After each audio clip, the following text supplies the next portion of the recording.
विद्यार्थी मित्रांनो, 5 प्रकरणं आपली झालेली आहेत.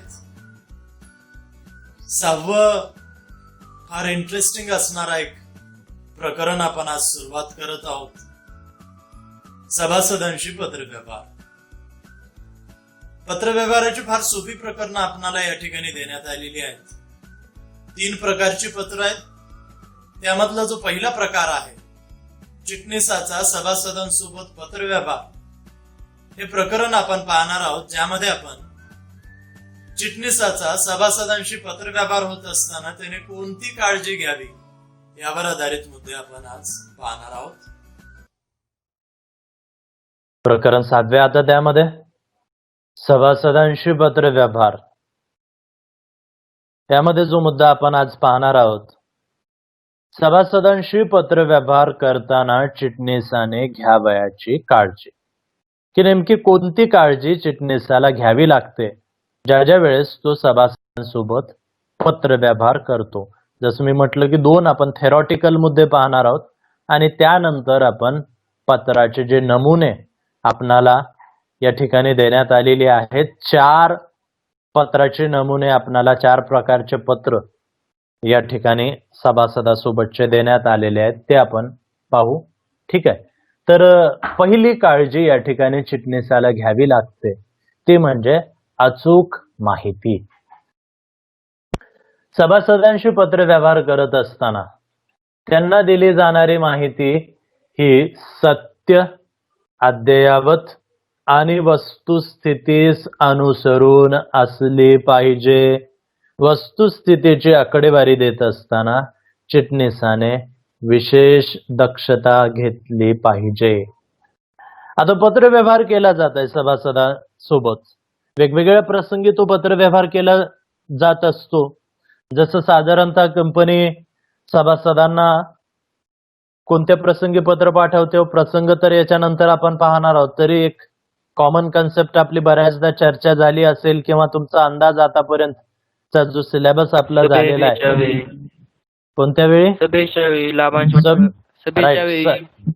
वेळी. सगळ्यात महत्वाचं सभा वगैरे जे काही होईल, सर्वसाधारण सभा म्हणजे सभासदांची सभा, त्यावेळेस त्याला पत्र पाठवावे लागतील. ठीक आहे. लाभांशाचा उल्लेख आला, लाभांशाच्या वेळी पत्र पाठवावं लागेल.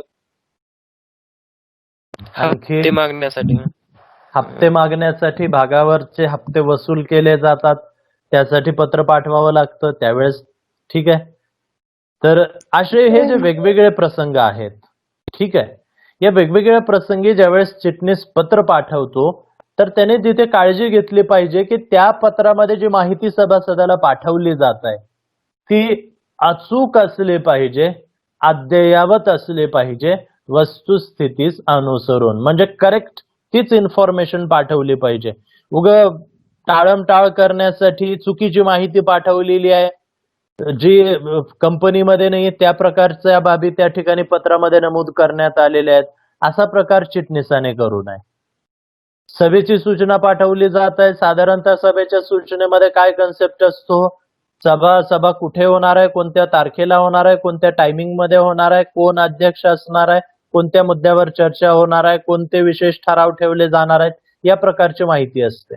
आता तिथं तारखा आलेल्या आहेत, आकडेवारी आलेली आहे, तिथे त्याने दक्षता घेतली पाहिजे. चुकून एखादी वेगळी तारीख गेली तर, उदाहरणासाठी 15 तारखेला सभा आहे, चुकून त्या ठिकाणी 25 तारीख गेली, एकच्या ऐवजी 2 टाईप झालं, साहजिक आहे त्याची संबंधित सभासदांची सभा मिस होणार आहे.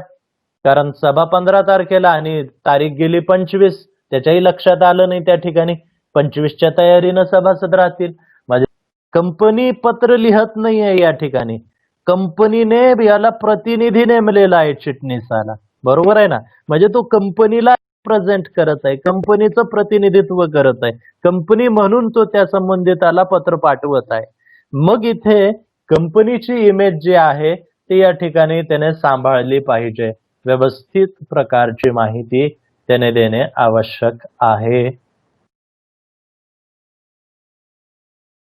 त्यानंतर ओघवती भाषा. पत्राची भाषा साधी, सोपी आणि आकर्षक असली पाहिजे. पत्रात तांत्रिक शब्द, व लांबलचक वाक्यांचा वापर टाळावा.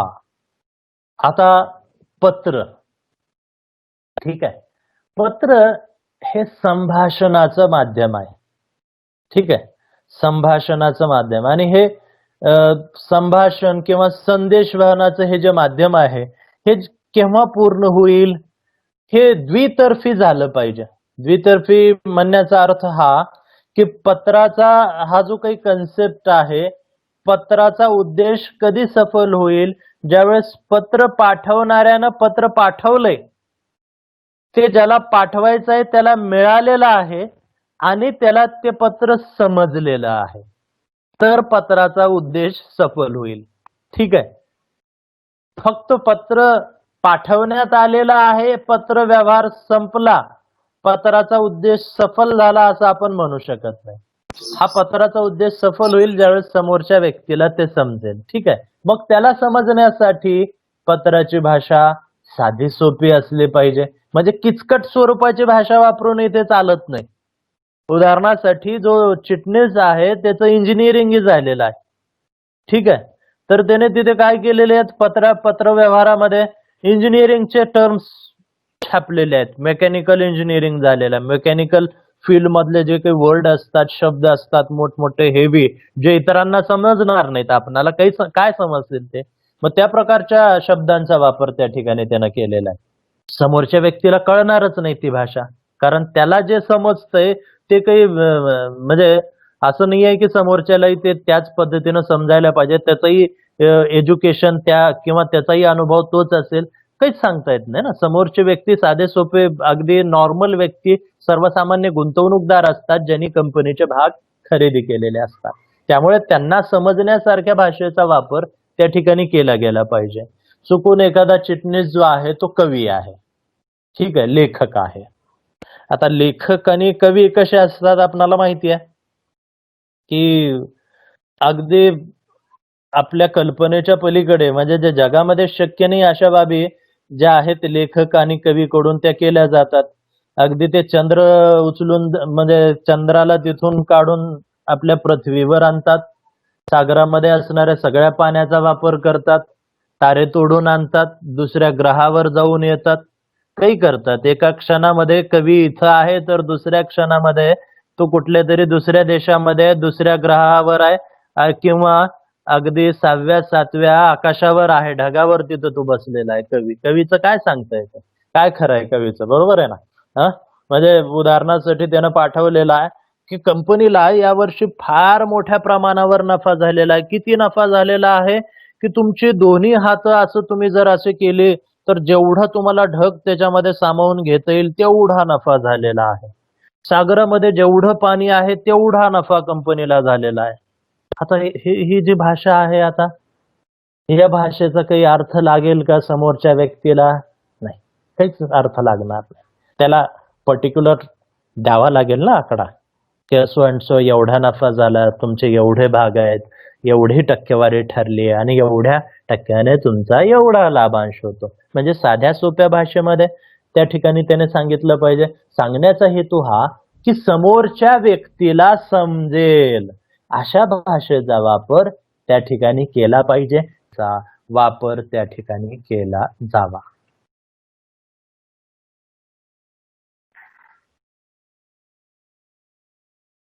यामध्येच थोडस आणखी कन्सेप्ट दिलाय की पत्र वाचता क्षणीच पत्रातील आशय, जसं मी म्हटलं आताच उल्लेख केला की जोपर्यंत वाचकाला पत्र समजणार नाही, पत्र व्यवहाराचा तुमचा हेतू जो आहे तो सफल होणार नाही. तुम्ही सभेला बोलावण्यासाठी पत्र पाठवलेलं आहे, पण ती काही सभेची जागा, सभेची दिनांक, वेळ त्याच्यात काही क्लिअरच लिहिलेला नाहीये. समोरच्या वाचकाला जोपर्यंत समजणार नाही तोपर्यंत ते पत्र व्यवहाराचा हेतू सफल होत नाही. पत्र समजण्यास सोपे असले पाहिजे. त्वरित उत्तर. पुढचा जो मुद्दा या ठिकाणी आहे, त्वरित उत्तर. सभासदाकडून आलेल्या पत्रांना चिटणीसाने त्वरित विना विलंब उत्तरे दिली पाहिजेत. सभासदांनी विचारलेल्या कोणत्याही प्रश्नांची उत्तरे त्वरित दिली पाहिजेत. आता कंपनी आहे, आणि त्या कंपनीचे जे वारंवार जसं मी म्हणत आहे की मार्केटमध्ये पत असतं. आता ज्यावेळेस एखादा सभासद कंपनीकडे काही माहिती मागतो, तक्रार करतो, त्यावेळेस विना विलंब ॲज क्विकली ॲज पॉसिबल चिटणीसाने त्या सभासदाच्या पत्राला उत्तर दिलं पाहिजे. टाळमटाळ करता कामा नये. कारण बेसिकली आपण पाहिलेलं आहे, चिटणीसाची व्याख्या आपण पाहिली, चिटणीसाचं महत्वाचं काम पाहिलं 11वी मध्ये, आणि त्यामध्ये काय आलं, ओव्हरऑल सगळ्या व्याख्येमध्ये एक ऑलमोस्ट उल्लेख आला की कंपनीचा पत्रव्यवहार सांभाळणारा. म्हणजे याचं बेसिक काम काय, महत्वाचं काम काय, पत्रव्यवहार. बाकी इतर कामं आहेत, ठीक आहे, पण बेसिकली अगदी पुरातन काळापासून आपण म्हणजे चिटणीसाच्या बाबतीत मुद्दे पाहिलेले आहेत. त्याने योग्य असेल तर चिटणीसाने लवकरात लवकर त्याला पत्र पाठवलं पाहिजे आणि त्याच्या पत्राचं म्हणजे त्याच्या प्रश्नाचं उत्तर त्याने त्वरित दिलं पाहिजे. आता तक्रार पत्राच्या बाबतीत जसा उल्लेख मी आता केला की तक्रार पत्राची योग्य ती दखल त्वरित घेतली पाहिजे. स्पेशली तक्रारी बघा, कंपनी कितीही चांगली असू द्या, सगळे लोक समाधानी असतील कंपनीच्या बाबतीत सांगताच येत नाही. किती चांगलं एखादं प्रोडक्ट आणू द्या, वस्तू आणू द्या, ते वापरण्यासाठी द्या 10 जणांना, 10च्या 10 समाधानी असतील, सॅटिस्फाय असतील, नाही, देणं घेणं नाही. जसं मी म्हणत आहे की व्यक्ती तितक्या प्रवृत्ती असतात, वेगवेगळ्या प्रकारचे लोक आहेत, वेगवेगळ्या प्रकारचे सभासद असतात. मग आता आपापल्या परीने त्या ठिकाणी ते तक्रारी करत असतात. मग त्याने दखल घेतली पाहिजे, ठीक आहे. जशा आहेत अवास्तव का असना, त्याला काही ना काही आपल्या पद्धतीनं बाबा हे आपल्या याच्यामध्ये बसत नाही किंवा नियम असा आहे तसा आहे, जे काही असेल, ठीक आहे, वास्तव अवास्तव जे काही पत्र आलेली आहे त्याची दखल त्याने घेतली पाहिजे आणि त्याच्या तक्रारीचं निरसन जर करता येणं शक्य आहे कंपनी कायद्यानुसार सगळं काही लिगली, तर त्याने त्वरित त्याचे जे तक्रार आहे त्याचं निरसन केलं पाहिजे, त्याला उत्तर त्याने पाठवले पाहिजे. तक्रार तशी ती गुंडाळून ठेवता येणार नाही. आता कागद जसं ज्या पद्धतीनं आलं की पत्र आलं आणि ते गुंडाळून कुठेतरी गोळा करून फेकून दिलं डस्टबिन मध्ये, असा प्रकार घडता कामा नये, ठीक आहे. त्यानंतर आहे गोपनीयता. एक गोपनीयतेच्या बाबतीत 11वी मध्ये फार प्रसिद्ध वाक्य होतं, आता बऱ्यापैकी लक्षात असेल तुमच्या बहुतांश जणांच्या चिटणीसाच्या बाबतीत. कोणतं वाक्य होतं? चिटणीस हा गोपनीय माहिती सुरक्षित ठेवणारा परिरक्षक. राईट. चिटणीस हा गोपनीय माहितीचा परिरक्षक असतो, आपण पाहिलं होतं, ठीक आहे. तोच मुद्दा या ठिकाणी आलेला आहे. आता तो तसा तर गोपनीय माहितीचा परिरक्षक आहे, ठीक आहे, कंपनीमध्ये आहे, बरीच माहिती याच्याकडे असते जी इतरांना माहित नाहीये, पण पत्रव्यवहाराच्या बाबतीत तर त्याला आणखी गोपनीयता बाळगावी लागते. कारण चिटणीस एक विश्वासू व्यक्ती, विश्वासू कर्मचारी म्हणून ओळखला जातो. त्यामुळे कंपनीची कोणतीही महत्वाची गोपनीय माहिती उघड करणे टाळले पाहिजे. आता बरीच जी माहिती असते कंपनीच्या बाबतीत, जसं मी वारंवार म्हणत आहे की फार कमी लोकांना माहिती असते, त्या संदर्भातच इथं मुद्दा आहे तो आपण कंटिन्यू करत आहोत की बऱ्याच वेळेस कंपनीची अंतर्गत माहिती जाणून घेण्याची उत्सुकता सभासदांमध्ये असते. तेव्हा याबाबत माहिती असली तरी देखील जास्तीत जास्त गोपनीयता पाळली पाहिजे. आता या ठिकाणी सभासद, एक उदाहरण मी तुम्हाला देत आहे. एखाद्या कंपनीमध्ये सभासद आहे एक व्यक्ती, ठीक आहे, तर तो एकाच कंपनीचा सभासद असू शकतो असा नियम नाहीये. या कंपनीमध्ये उदाहरणासाठी तो सभासद आहे, तो दुसऱ्या कंपनीचाही सभासद आहे, तो तिसऱ्या कंपनीचा सभासद आहे, चौथ्या कंपनीमध्ये तो कर्मचारी आहे, 5व्या कंपनीमध्ये तो संचालक आहे, 6व्या कंपनीमध्ये तो अध्यक्ष आहे, असाही पॉसिबिलिटी आहे. सांगण्याचा हेतू हा की एकच व्यक्ती एवढे सगळीकडे आहे असं मी म्हणत नाही. उदाहरण मी तुम्हाला देत आहे की पॉसिबिलिटी अशी आहे की त्याचा दुसऱ्या कंपनी सोबतही कुठे ना कुठे संबंध असणार आहे. बऱ्याचदा असं होतं की आपापसामध्ये जे स्पर्धक कंपन्या आहेत त्या स्पर्धक कंपन्या काय करत असतात, एकमेकाचे सिक्रेट जाणून घेण्याचा प्रयत्न करतात, एकमेकाची गोपनीय माहिती जाणून घेण्याचा प्रयत्न करतात.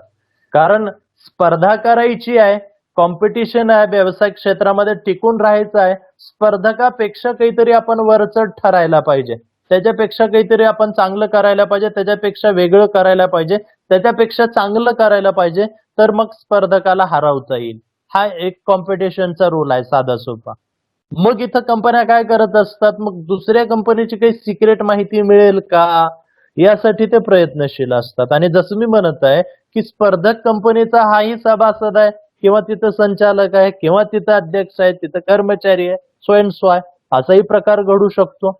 मग तो काय करणार, मग एक या समोरच्या कंपनीच्या चिटणीसाला पत्र पाठवून काहीतरी गोपनीय माहिती मागवणार. म्हणजे या प्रकारे चिटणीसाला माहिती तर द्यायची, उत्तर तर द्यायचे, परंतु योग्य तीच माहिती त्या ठिकाणी चिटणीसानं देणं आवश्यक आहे. तर सभासदांशी पत्रव्यवहार करताना चिटणीसाने घ्यावयाची काळजी, यामध्ये आहे नम्रता किंवा सौजन्य. नम्रतापूर्वक पत्रलेखनामुळे सहानुभूती, आदर आणि आपुलकीचे दर्शन होते. सौजन्यता म्हणजे पत्रात अयोग्य भाषा टाळून सभ्य भाषेचा वापर करावा. आता कालच उल्लेख मी केला की व्यक्ती तितक्या प्रवृत्ती ठीक आहे, कारण जसं म्हणत बऱ्याचदा अपुरी माहिती असते की नेमकं काय केलं जातंय कंपनीमध्ये, या बाबतीत अपुरी माहिती कोणीतरी कोणाचं काहीतरी ऐकून बऱ्याचदा सभासद त्या ठिकाणी तक्रार करतो. मग जे देण्यायोग्य माहिती आहे त्याला देऊन त्याच्या शंकेचं समाधान त्या ठिकाणी करता येईल. ठीक आहे, गोपनीय माहिती तर देता येणार नाही, पण जी देण्यायोग्य आहे, देता येऊ शकते, शेअर करू शकतो तो सभासदासोबत, इतरांसोबत, मग शेअर करण्यासारखी माहिती त्याच्यासोबत शेअर करून त्याच्या शंकेचं व्यवस्थितरित्या त्या ठिकाणी चिटणीसानं समाधान करणं आवश्यक आहे. यामध्येच कन्सेप्ट आहे पत्र लिहिताना पत्राचा कल हा नम्रतेचा, विनयशील आणि मित्रत्वाचा ठेवला पाहिजे. आणि सभासदांच्या तक्रार पत्रांना दिली जाणारी उत्तरे देखील नम्र भाषेत असावी. ठिकाणी सुद्धा की नम्र भाषेचा वापर त्या ठिकाणी चिटणीसानं करणं गरजेचं आहे.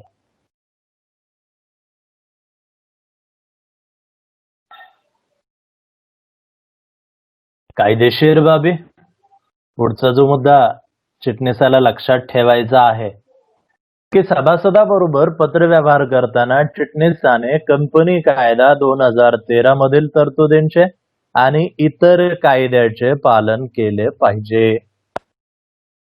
कायदे, बरेच कायदे लागू आहेत, भारतामध्ये असो जगभरामध्ये असो, वेगवेगळ्या प्रकारचे कायदे.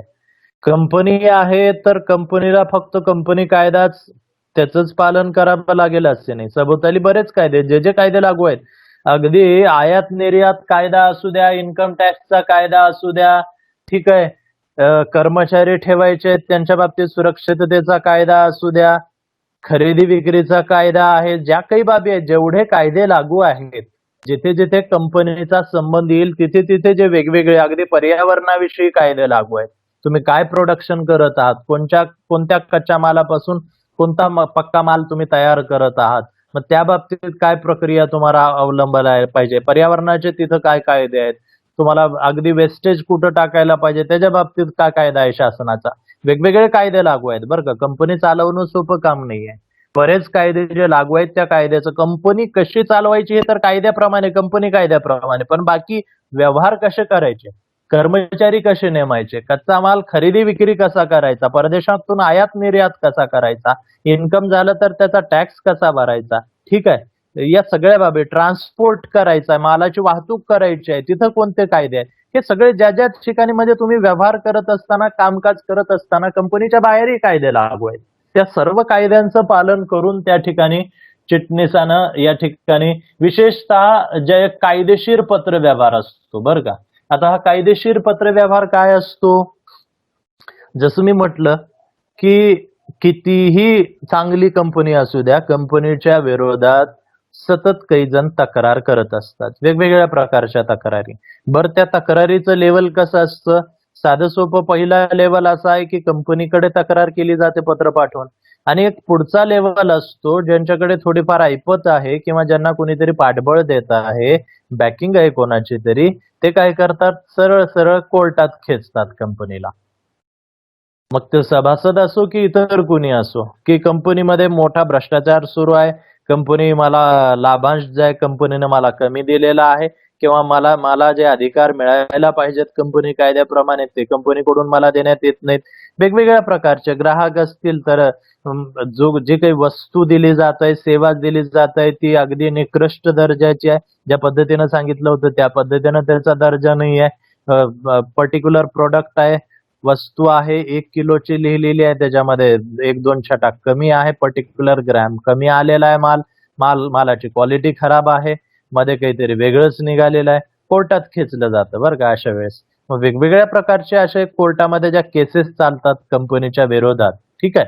मग त्या केसेस बाबतीत कोर्टाकडून कंपनीला विचारणा केली जाते, कोर्टाकडून पत्र येतं. आता कोर्ट काही माहिती मागतं कंपनीला, किंवा अशा प्रकारचा केस आलाय, चला तुमच्या वस्तूच्या बाबतीत आम्हाला डिटेल द्या, तुमच्या प्रोडक्शनच्या बाबतीत आम्हाला डिटेल द्या, तुमच्या सभासदांच्या बाबतीत आम्हाला डिटेल द्या, तुमच्या कर्ज रोखेधारकांच्या बाबतीत आम्हाला डिटेल द्या, व्याजाच्या बाबतीत डिटेल द्या, परतफेडीच्या बाबतीत डिटेल द्या, कर्मचारी जे नेमलेले आहेत त्यांच्या सुरक्षिततेबाबतीत डिटेल द्या, वाहतुकीच्या बाबतीत द्या, आयात निर्यातीच्या बाबतीत द्या, इन्कम टॅक्सच्या बाबतीत द्या. वेगवेगळ्या प्रकारचे केसेस जे कंपनीवर चालवले जातात, ठीक आहे. कोर्टाकडून मग अशा वेळेस विचारणा ज्यावेळेस केली जाते, मग कोर्टासोबतचा हा जो पत्र व्यवहार चिटणीस करतो तो कायदेशीर पत्र व्यवहार. का कायदेशीर? कारण तो पत्र कंपनीला तिथं रिप्रेझेंट करत आहे. एखाद्या सभासदाला पत्र पाठवताना थोडीफार चूक झाली तर शिक्षा तेवढी मिळणार नाही, पण कोर्टाला तुम्ही जर चुकीची माहिती पाठवली तर मात्र कोर्टाकडून तुम्हाला शिक्षा साहजिक आहे दिली जाईल. या बाबतीतच या ठिकाणी मुद्दा दिलेला आहे पुढचा, की हा जो कायदेशीर पत्र व्यवहार आहे, असा पत्र व्यवहार करत असताना चिटणीसाला गरज भासली तर कायदे सल्लागाराचे मत किंवा सल्ला त्यांनी घेतला पाहिजे. थोडक्यात या ठिकाणी पत्रातील मजकूर सत्य, बिनचूक व स्पष्ट असला पाहिजे. आता जसं मी म्हणत आहे की कोर्टाला तुम्हाला आता चुकीची माहिती पाठवता येणार नाही. कायद्याचं उल्लंघन करून तुम्ही एखादं काम करत आहात, मग ते त्या प्रकारचं तुम्हाला पाठवलं साहजिक आहे. कोर्ट आहे, कायदे सगळे माहिती आहेत त्यांना, लागलीच पकडले जाणार आहात, लागलीच शिक्षा होणार आहे. मग अशा वेळेस ठीक आहे, चिटणीस तर स्वतः एक्सपर्ट आहेच आहे, पण बऱ्याच कंपन्या किंवा बहुतांश कंपन्या काय करत असतात, त्यांची एक कायदेशीर सल्लागाराची टीम असते. कंपनी लहान असेल तर एक तरी किमान नामांकित वकील त्यांनी कायदेशीर सल्लागार म्हणून नेमलेला असतो. कंपन्या मोठ्या जेवढ्या मोठ्या असतील तेवढेच एक वकिलांची टीम असते त्यांची, लीगल ऍडवायझर म्हणून, कायदेशीर सल्लागार म्हणून. मग कंपनीच्या जे जे काही अशा कायदेशीर बाबी असतील, केसेस असतील, मॅटर असतील, ते सगळे ती कायदेशीर सल्लागार म्हणजे जे टीम आहे वकिलांची ती पाहत असते. त्यावेळेस जे कायदेशीर सल्लागार आहे त्यांचं मत घेऊन त्या ठिकाणी त्याने पत्र पाठवलं पाहिजे. सत्य, बिनचूक व स्पष्ट मजकूर त्या पत्रामध्ये असणं आवश्यक आहे. त्यानंतर काळजीपूर्वक पत्रलेखन. सभासदांशी पत्रव्यवहार करताना काही वेळा चिटणीसाला नकारात्मक पत्रे पाठवावी लागतात.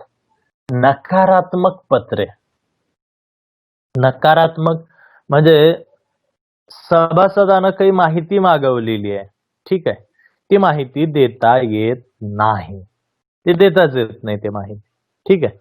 मग अशा वेळेस नकारात्मक पत्र पाठवायचं आहे, त्याला त्याचं उत्तर नाही मध्ये द्यायचं आहे. सो अँड सो मला मिळेल का, ही माहिती मिळेल का, कंपनीकडे एवढी वाहन आहेत, मला घरी कार्यक्रमासाठी वाहन लागणार आहे एखादं, चला 4 व्हीलर पाठवता का तुमचे, उगाच बसल्या ठीक आहे. कंपनीची गोपनीय माहिती मला मिळेल का, कंपनीच्या कॉन्ट्रॅक्टचे वेगवेगळ्या प्राइजेस ज्या आहेत त्या मला कळतील का, कंपनी कच्चा माल नेमकं कोणकोणत्या किती कंटेंट मध्ये वापरते, कोणत्या प्रकारचा वापरते, कुठून घेते, ही माहिती मला मिळेल का, या प्रकारची म्हणजे माहिती सभासदाकडून मागितली जाते. आणि ऑब्विस आहे, आपण पाहिलं गोपनीय माहितीचा तो परिरक्षक असतो चिटणीस, त्याला ती माहिती देता येत नाही. म्हणजे आता ओव्हरऑल या सभासदाला नकारात्मक उत्तर द्यायचं आहे की बाबा ती माहिती देता येत नाही. मग असं सरळ सरळ म्हणण्यापेक्षा योग्य पद्धतीने त्याने त्या ठिकाणी त्याला ते नकारात्मक पत्र पाठवलं पाहिजे. ठीक आहे, म्हणजे त्यानं त्या ठिकाणी काय केलं पाहिजे, कारण नकारात्मक पत्र आहे याचा अर्थ सभासद जो आहे तो दुखावला जाणार आहे त्या नकारात्मक पत्रामुळे. त्यामुळे प्रामुख्याने अशी पत्र अत्यंत काळजीपूर्वक लिहिली पाहिजेत, जेणेकरून संबंधित सभासद दुखावला जाणार नाही याची काळजी घेतली पाहिजे. सभासदाला पत्रावरून ही गोष्ट पटली पाहिजे की कंपनी हितासाठी व्यवस्थापनाला नकारात्मक भूमिका घ्यावी लागत आहे. म्हणजे या ठिकाणी आता पत्र पाठवत असताना की बाबा आपण जी माहिती पाठवली ठीक आहे, परंतु कंपनी कायद्याच्या नियमाप्रमाणे, कंपनीच्या नियमावलीप्रमाणे अशी जी माहिती आहे ते साधारणतः देता येत नाही, कारण कंपनीची पॉलिसी आहे. कंपनीचे जे स्पर्धक आहेत ते स्पर्धक अशा प्रकारची माहिती मिळवण्यासाठी प्रयत्नशील आहेत. जर ही माहिती इतरांपर्यंत पोहोचली तर कंपनीला फार मोठं नुकसान होण्याची शक्यता आहे. मार्केटमध्ये शेअर्सच्या प्राइस कमी होण्याची किंवा मार्केटमध्ये जे विक्री आहे त्याचं प्रमाण कमी होण्याची शक्यता आहे. म्हणजे काय त्या ठिकाणी नुकसान होऊ शकतात कंपनीला, तर या बाबतीत त्याला माहिती देऊन एक प्रकारे त्याने त्या ठिकाणी माफी मागितली पाहिजे की माफ करा, या प्रकारची माहिती कंपनी व्यवस्थापनाला देता येणार नाही. या पद्धतीनं थोडंसं व्यवस्थितपणे, किंवा जेणेकरून माहिती तर ती द्यायची नाहीये पण ती माहिती न देण्याचं कारणही या पद्धतीनं सांगितलं पाहिजे की जेणेकरून सभासद दुखावला जाणार नाही.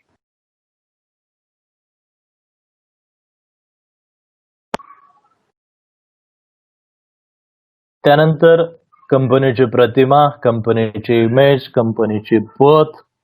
सभासदाबरोबर पत्रव्यवहार करत असताना कंपनीचा नावलौकिक वाढविण्यास, म्हणजे हा जो पत्रव्यवहार आहे जर हा व्यवस्थित असेल तर त्यामुळे कंपनीचा नावलौकिक वाढू शकतो किंवा नावलौकिक कमी होऊ शकतो.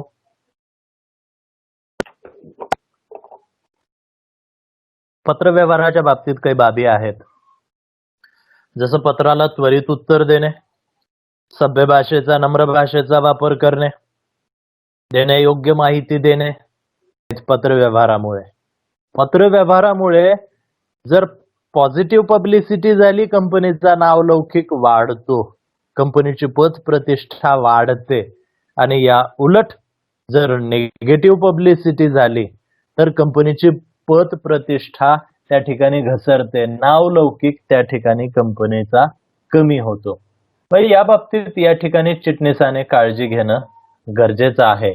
कंपनीच्या प्रतिमेबाबतीत हे त्याने लक्षात ठेवले पाहिजे. तसेच स्पष्ट परंतु सौजन्यपूर्ण लेखनाने सभासदाच्या सर्व अडचणी, प्रश्न तसेच शंका नम्रतापूर्वक दूर केल्या पाहिजेत. म्हणजे अगदी ओव्हरऑल सगळेच आले आता याच्यामध्ये मुद्दे की ज्या बाबी आपण अचूक माहितीपासून अगदी काळजीपूर्वक पत्र लेखन पर्यंत आलेलो आहोत. इथपर्यंत आपण जे आलेले आहोत वेगवेगळ्या प्रकारचे मुद्दे, सर्वच मुद्दे बारकाईने चिटणीसाने लक्षात घेतले पाहिजेत. कारण सभासद हा कंपनीचा अंशतः मालक आहे. आणि वारंवार मी म्हणत आहे की एका ठिकाणी असणारा, एका कंपनीमध्ये असणारा सभासद तो तिथल्या पुरताच मर्यादित आहे असं नव्हे. तो दुसऱ्या कुठेतरी कंपनीमध्ये सभासदही असण्याची पॉसिबिलिटी आहे, कर्मचारी असण्याची पॉसिबिलिटी आहे, व्यावसायिक क्षेत्रामध्ये त्याच्या खूप ओळखी असण्याच्या पॉसिबिलिटीज आहेत. मग त्यामुळे एखादी निगेटिव्ह बाब असेल तर ती तेवढ्याच म्हणजे तत्परतेने, तेवढ्याच याच्याने ते व्यावसायिक क्षेत्रामध्ये पसरेल, इतरांपर्यंत पोहोचेल. पॉझिटिव्ह असली तरी पोहोचेल, निगेटिव्ह असली तरी पोहोचेल. निगेटिव्हचं प्रमाण थोडंसं फास्ट असतं, निगेटिव्ह बाबी थोड्याशा लवकर पसरतात.